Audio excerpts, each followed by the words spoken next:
we are going to Detroit. So, Brinson, back in week 2, the old Lions no-showed at home against the Seahawks after that big week 1 win over the Chiefs.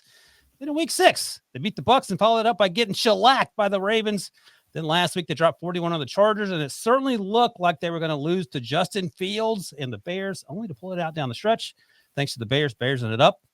All right, Brent, so tell me, they're now 8-2. They're half game back of the Eagles, the NFC, and have a case as one of the top blank teams in the league. Top one. They have a case as a top 1 team in the league. Are we talking the NFC or just the entire NFL? Dealer's choice? Well, the best team in the AFC is the Chiefs, and they beat the Chiefs in week 1. The Eagles are, of course, the best team, in the NFC, but the Eagles have a much more difficult schedule. They get the Chiefs on Monday night away. Then they have the Bills at home and the 49ers at home, whereas the Lions get the Packers on Thanksgiving in Detroit. Then they go at New Orleans and at Chicago. Like, the Lions could easily be 11-2 when that 3-game stretch is over, and it wouldn't be shocking if the Eagles went 1-2 in those games. No shade to the Eagles whatsoever. Those are just difficult games. By the way, NFL teams entering week 11, down 10-plus points in the final 5 minutes of regulation. We're 0-84 this year. Lions, the first team to pull out that win.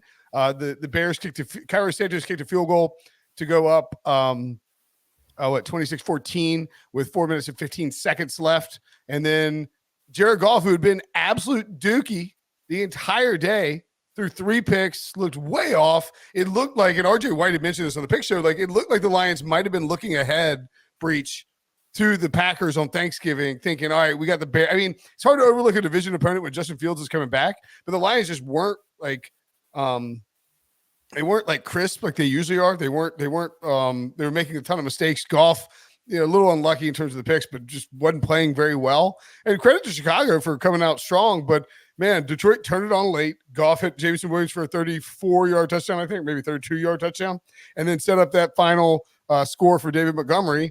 And actually, they scored it on a safety a little while later. But in general, they look great down the stretch after a really sluggish start. And I think it's interesting that to win that way after you're involved in a shootout with the Chargers, and we've seen them beat down some teams too. Like, the Lions, to me, can win in a ton of different ways. They're very complete across the board, and I think they have a case. I picked them to win the Super Bowl at midseason, and I think they have a case to be called one of the 3 or 4 best teams in the league, and maybe even the best team in the league when everything's clicking for them. Well, I do think that the only takeaway you want to take from this, if you're a Lions fan, I think, is that you've got that kind of confidence boosting win, knowing you can still win a game despite facing a ton of adversity.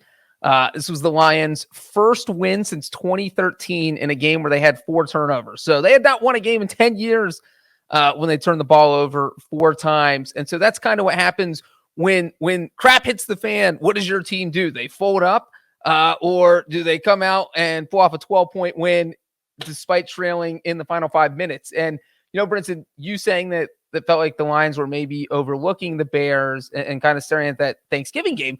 To me, it was just Jared Goff. It wasn't anyone else. It was literally like Jared Goff accidentally was playing a video game Saturday night, and it's 6 a.m. I didn't even sleep. What do I do now? He just looked like he was kind of sleepwalking through that first half. I have not seen him play a game where like these interceptions, sometimes they get tipped. There's some unluckiness involved. It was just like Jared passing out Christmas presents to Bears defenders. These were, legitimately bad throws. And I think that would have been a concern until fourth quarter. He's like, oh, whoa, we're about to lose to the Bears. I can't let that happen. And then what we saw is that the Jared Goff we've seen all season. I mean, he threw for 236 yards in this game. 120 of that came in the fourth quarter. So more than half of his passing yards came in the fourth quarter. And the fact they won despite those 3 interceptions, I think, says a lot about the Lions. So that was my takeaways. They can win despite adversity. And I think I agree with you, Brent. They might be the best team in the NFC, or at least best shot at the number 1 seed. So you see the best 10-game starts in the Super Bowl era, 2014, 2011, 1993, 1969, 7-3. In 1962, Ryan Wilson, they started 8-2. When Wilson was 11. Can anyone name who their defensive coordinator was in 1962 for the Detroit Lions? I know. Pete the Prisco. Did you read the research packet? Yes. Is it Pete Prisco? It's Don Shula. Oh, good old Don Shula. Don Shula, right before he got hired by Baltimore in his first head coaching job, they would go on to Miami, obviously, and win Super Bowls there. But pretty fat, like that's how long it's been since the Lions were 8-2. Don Shula hadn't been a head coach yet.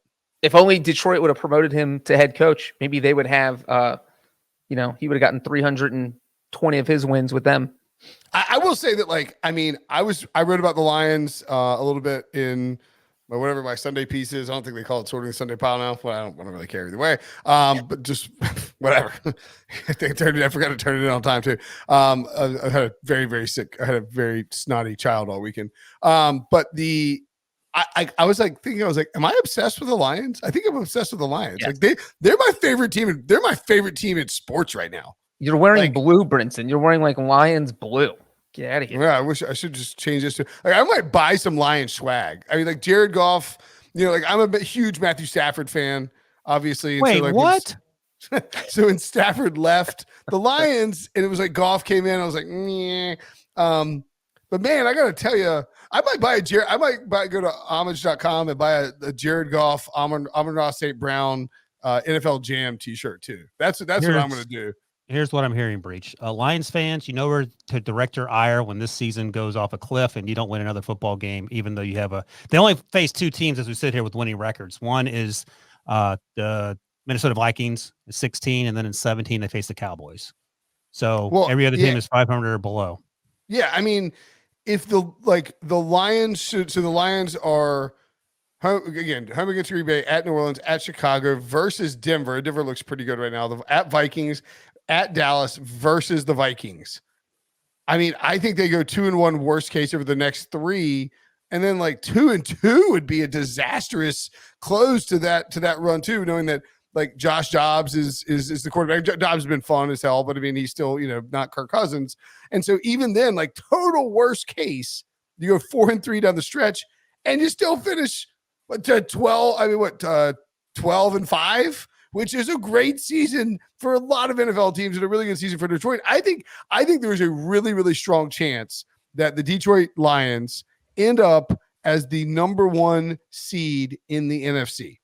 I was going to ask you, Breach, put the odds, if the Lions, knowing their schedule, and the Eagles have a pretty tough schedule down the stretch, what are the odds, the Breach odds, that the Lions are in fact the number 1 seed? Beep, bop, boop, bop. All right. I have Detroit. I think I agree with Brent. I know they're a game behind, but I feel like based on the schedules that I would give the Lions the nod as the favorite to end up with the number 1 overall seed. I mean, what the Eagles play is just, you got the Chiefs, the 49ers, the Seahawks, the Bills, the Cowboys. I mean, that's brutal. That is absolutely brutal. The Lions could literally be in a tie for first by Monday night, by the end of that game, if the Chiefs win. And then you look at the schedule, as Brinson's already mentioned multiple times, it just favors the Lions. So, 54-46%. So, Thank you.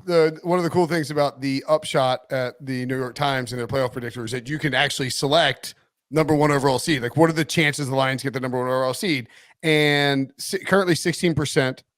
If the Eagles lose to the Chiefs, it jumps to 20%. If the Lions win their next 3 games, it's all the way up to like 40%. It still like seems a little too low, frankly, for like just how good.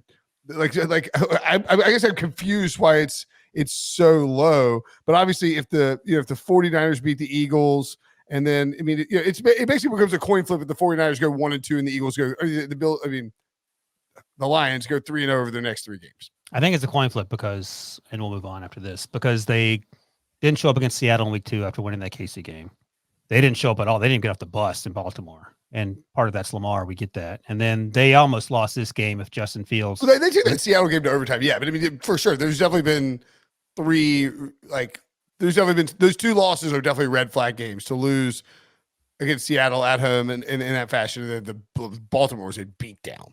So, yeah, I get it, but it was a nice win nonetheless. All right, way to go, Detroit. blame Brinson when things go sideways. We've already laid that out for you.